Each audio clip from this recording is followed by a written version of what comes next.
السلام علیکم سامعین، 26 محرم الحرام اور 14 اگست ہے۔ خبر کا عنوان ہے اب متھرا کی شاہی عیدگاہ کے سروے کی مانگ، معاملہ سپریم کورٹ پہنچا ہے۔ خبر تھوڑی تفصیل سے سنیے۔ اب متھرا شہر کی شاہی عیدگاہ کا معاملہ بھی سپریم کورٹ پہنچ گیا ہے۔ آپ کو پتہ ہے کہ متھرا کی شاہی عیدگاہ کو کچھ لوگ شری کرشن جنم بھومی بتا رہے ہیں۔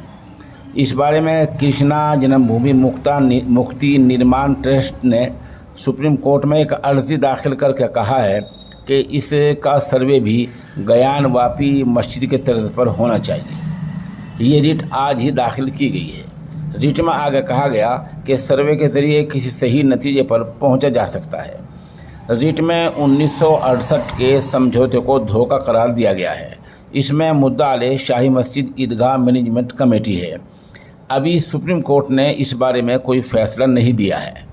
باقی سوال یہ ہے کہ 1991 میں ملک کی پارلیمنٹ نے ایک قانون پاس کیا تھا جس میں کہا گیا تھا کہ 1947 میں ملک کے اندر جو عبادت گاہ جس حیثیت میں تھی وہ اسی حیثیت میں باقی رہے گی۔